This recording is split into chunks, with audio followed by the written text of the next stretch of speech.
আজকে আপনাদের সামনে নবম দশম শ্রেণীর গণিত নিয়ে হাজির হলাম। আজকে আমি পড়াবো চ্যাপ্টার 13.1-এর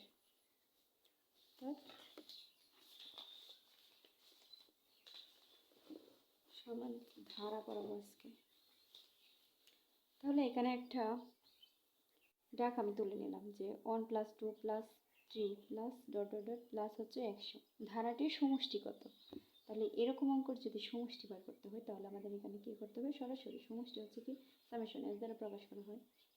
তাহলে এখানে সামেশন s এখানে একটা সূত্র আছে যে n × n প্লাস হচ্ছে 1 / 2। এখানে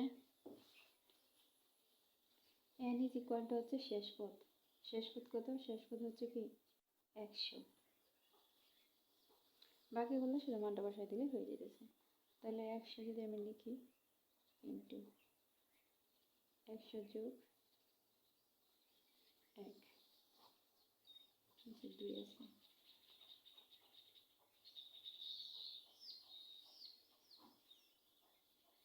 একশো ইন্টু 101 2।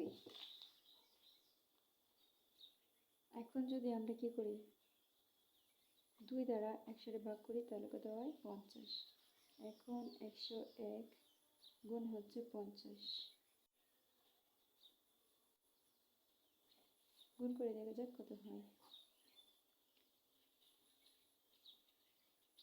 5 × 5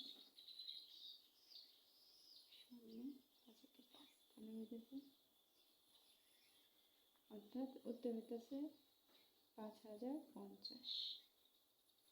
এটার সমষ্টি।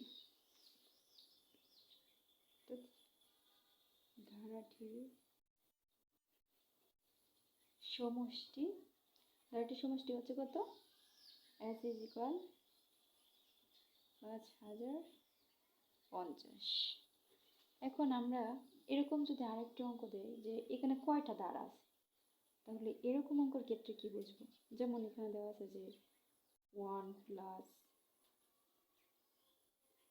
3 বা 3 1 + 3 + 5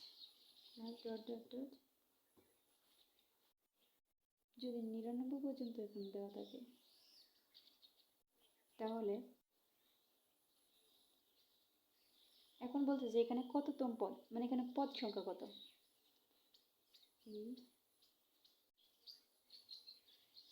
ধারাটির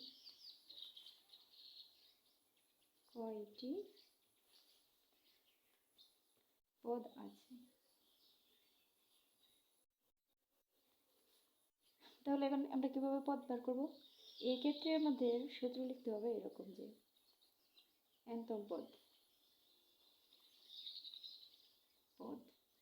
সমান সমান আমরা জানি কি a + n - 1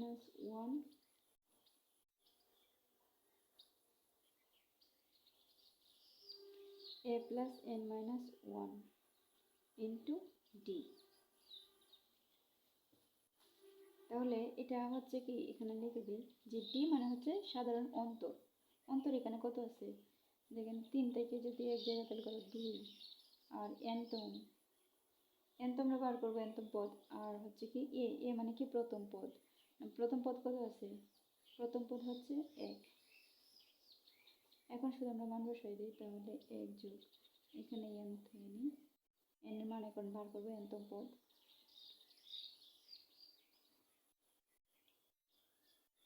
g হচ্ছে 2। আর সরি nতম পদে কত আছে? nতম পদে আছে 99। তাহলে এই 99ও nতম পদের মান কত? 99 বসাই দিই। বাংলা ইংরেজি দুইটা আমি লিখতেছি, তাহলে এটা হবে আচ্ছা। এখন যদি কি দেখতেছি 99 আর 1 to 1 প্লাস এটার সাথে গুণ করলে 2n - 2 99। তাহলে কত থাকে? -1 প্লাস 2n ভাগ এখানে থাকতেছে 2n ইজ ইকুয়াল টু হচ্ছে কি 99 প্লাস 1 ভাগ 2n ইজ ইকুয়াল টু কত 100।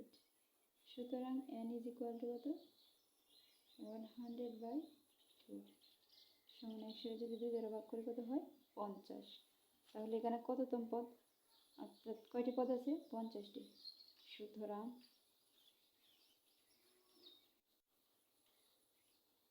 এখানে 50টি পদ বিদ্যমান। এরকমভাবে যে কোনো অঙ্কের ক্ষেত্রেও বার করতে পারবো। তাহলে এই নিয়মটা অনুসরণ করে আমরা দুইটা বার করলাম, যে একটা হচ্ছে কি সমষ্টি আর একটা হচ্ছে কততম পদ। এখন যদি চাই আমরা বার করতে পারি, কিন্তু এই যে এততম 12তম পদ বা 13তম পদ এরকম যদি বলে তাহলে এরকম অঙ্কেরটাও বার করতে পারি। সুতরাং আমরা পরবর্তীতে পদ সংখ্যা তততম থেকে পদ সংখ্যা কত আসছিল এটা তো বার করে নিলাম। এখন 10তম পদ বা 12তম পদের মান কত হবে সেটা বার করা পরবর্তী ভিডিওতে। এ পর্যন্ত শেষ। আল্লাহ হাফেজ। সবাই সাবস্ক্রাইব করবেন। আল্লাহ হাফেজ।